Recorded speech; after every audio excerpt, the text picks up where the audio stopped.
Welcome to Place by Design. You're watching a podcast dedicated to the exploration of places in which we live, why they matter, and how we plan them. This is recorded live in Southwest Michigan, and I'm your host, Garth Woodruff.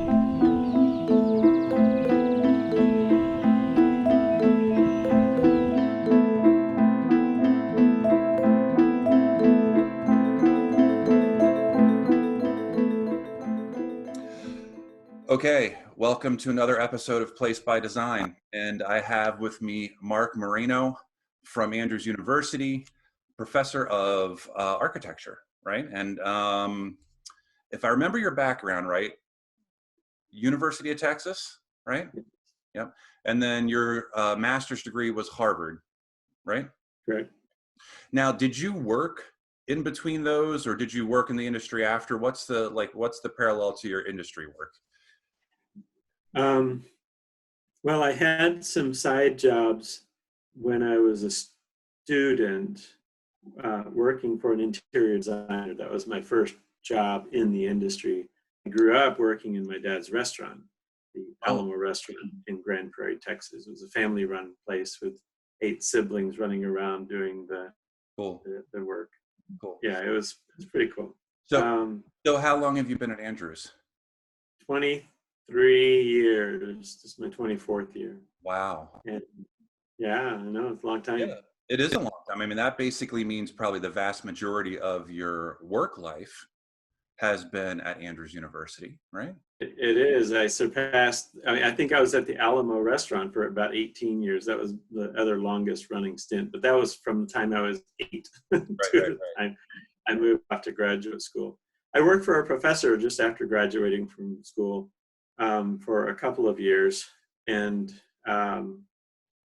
but in between undergraduate school and graduate school, primarily I was working at the restaurant and substitute teaching. I had an inkling, I guess I had an inner desire. It wasn't ever a stated goal that I wanted to teach. I wanted to be a teacher. Mm-hmm. But I think examining it in retrospect, it was clear that's the path I was going to take. Gotcha. So I remember a friend saying, "Hey, you could do substitute teaching. You know, you can work on your portfolio for graduate school. You get $45 a day, and you don't have to do anything." And I got into it, and I realized very quickly, no, I want to teach something. I want to come in here and be meaningful, or have at least a purpose for why I'm here. That was on behalf of the students, and I enjoyed it immensely. And went off to grad school, and I've worked in a number of offices, in Texas, and then here as well. Yeah, so we're going to. I've got 2 or 3 things that I want to pull out of you today, or at least talk about today, that I think are interesting, and it has to do with the teaching a little bit. So what one of them is, and I'm pretty sure. Let's see. This is the spring semester. So you're teaching probably the first studio, which is a lot of drawing, right? Yeah. And you're teaching interior designs. I've got a graduate class called Kitchens and Baths, and they have to design one kitchen and one. Okay. And we're reaching a level in design that I'm excited about. In the 20 some odd years that I've been here, it's in this class that they're reaching to a higher level of design thinking that I'm happy about. Yeah, and I find that myself when you're teaching upper division or graduate classes compared to like the freshmen, and when you're in a profession like ours where it's like a professional degree, it's always more exciting when you're starting to get to the top of their skill set and you're really engaging in like deep, nuanced ideas. But what I really would like to know is, so this is now the second week of April. All of the students at the university have gone home. You're teaching drawing classes. How in the world are you delivering that? And how do you feel about that in terms of like this tactile architect and this new delivery system? I mean, what is it that you're doing and how does that work? Well, I should also add that I'm teaching homeschool classes in sketching. And, oh, you are? Yeah, and I'm teaching a communications class with my daughter. And the reason I bring those up is because I've been employing my phone. I would call this a poor man's object viewer system.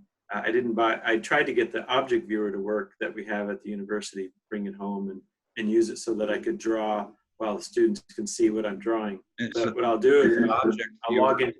explain what the object viewer is real quick. It's a camera that's looking down on the table, and the camera showing my hand while I draw, and I can talk through a drawing. I can say, here's how here's what I'm doing with my hand. You can see my hand rotating the pencil, or I'm lifting pressure and adjusting pressure, or I'm using the side of the pencil. And so you're not just seeing the line drawn, but you're seeing the hand. And so this object viewer, I don't have one at the house. So what I do with Zoom is I figured this out with my daughter. We log in normally, like I'm on a laptop right now, and I'll log in again to my phone. And I put this up on my light. Right. And I aim it down onto the drawing, and then the students can link to that picture. I'll turn this over, and I can zoom in, zoom out on whatever the camera is seeing, and it works like an object viewer. That's amazing. That's problem solving. You teach, so you better be good at it. It's what we do. It's what we do. So, but then how does that work on the student side of things? Are they doing something similar, or are they emailing you pictures of their drawings, especially the college side of things? I mean, how's the interaction coming back? It's a little bit of both. I have colleagues who are employing the use of a program called Concept Board, and for the homeschool class, that's not how I've been doing. They'll just hold up their drawing and show me, and we talk about it a little bit, but it's primarily a drawing class. I give them a little bit of a history about what we're drawing, and then I draw, and they draw along with me. Then I give them a homework assignment. With the graduate class, they've been sharing their screen because they're doing their work on Revit, a computer program. And so we're able to sort of have live stream critiques of their work. And that goes pretty well. I like it. And I just say, hey, change this view. And it's not that different from being in a classroom where you're looking at a computer screen along with somebody else. I'm not happy yet with the interaction, but I'm accepting that this is the new norm, or at least the current new norm. And I'll be happy to get back to the studio. But I'm also looking at this thinking that there's a silver lining, and there's things that we can certainly learn from this experience. Sure. Maybe we don't have to go into work every day. Maybe we can save on gas. Right. Maybe we can save on time. I've got a colleague who travels an hour and a half each way to work every day. Wow. And, that's a lot of time per week that he's got now, to do something else. Yeah. He just found 3 hours a day, and that's a lot. Yeah. So then here's the segue that I think is interesting, and I know a little bit more about your history than obviously anybody else who's probably watching this. But one of the things that you do is this Renaissance Kids during the summertime, and I think you've probably got 4 or 5 sections of it, and it's basically a couple of weeks where younger kids, right, like middle school aged, high school, grade school aged kids come in, and they share in this kind of like a little bit more hands-on practical experience of solving problems and creating spaces and things like that. So what you were just saying was like, I can see the silver lining in this. I mean, and this may change things. So a lot of camps are canceling. I just talked to a student today because I do student advising, right? And one of my students is like, well, I'm going to take summer classes because camp's going to be canceled and I don't have a job.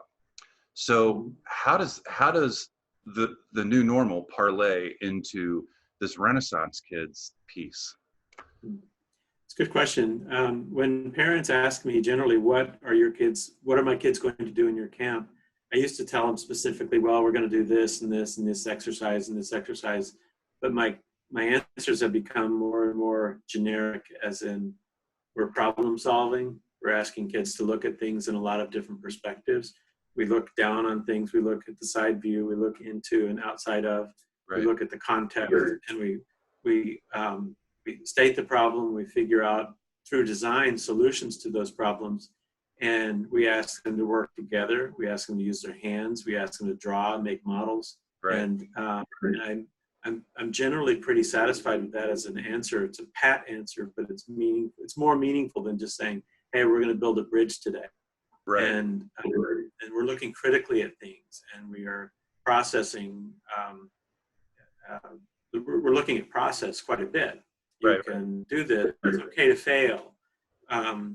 That's been my bigger mental hurdle because of the COVID pandemic, because it's stated this is a hands-on camp.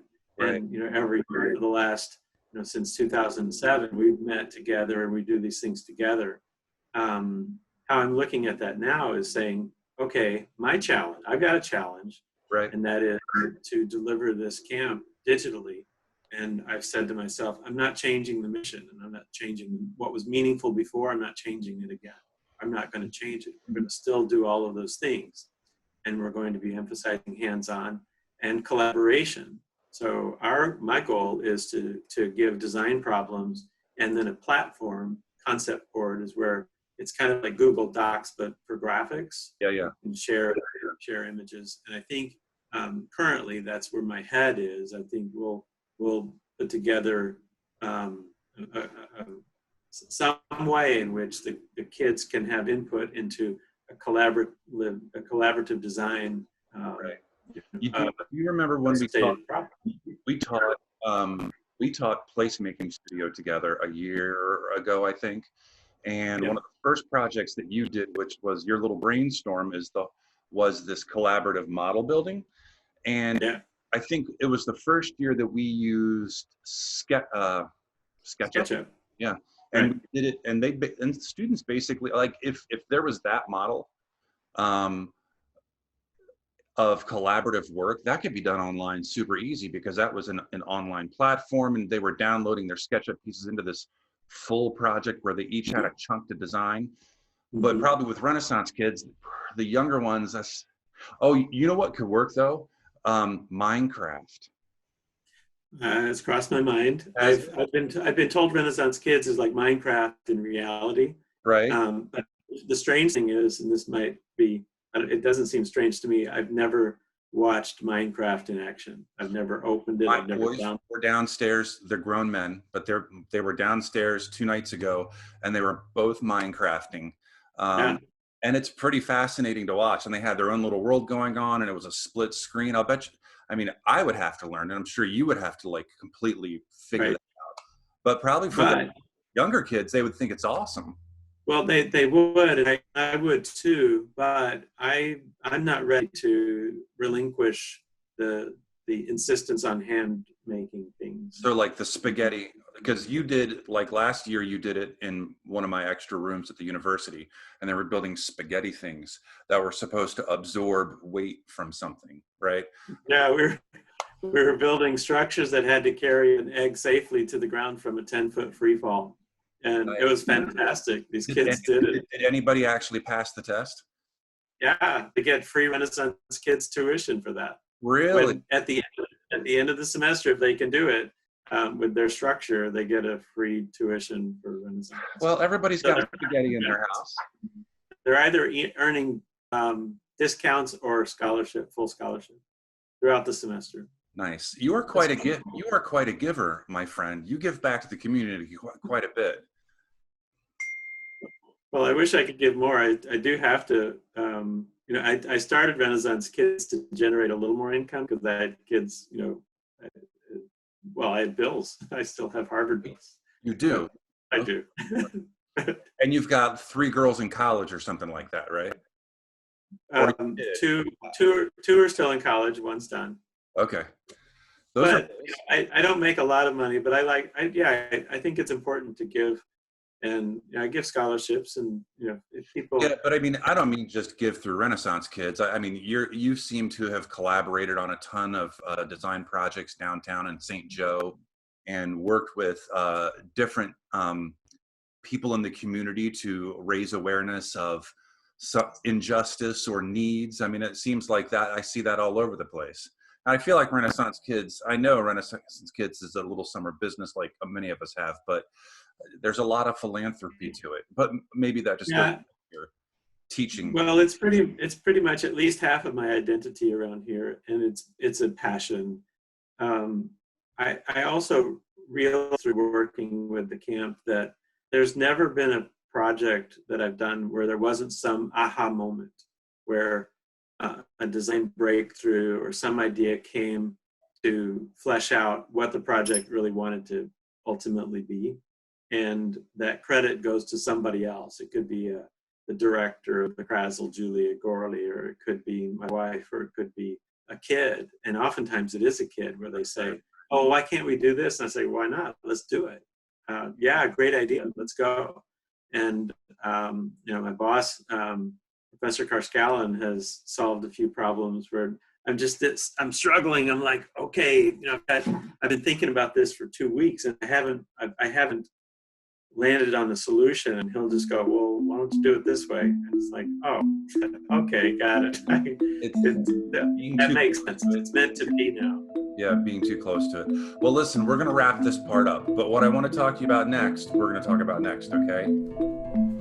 If you're interested in Renaissance Kids or know somebody who might be interested, I encourage you to go to andrews.edu/renkids to find out more about Mark and his programs. Thank you for watching another episode of Place by Design.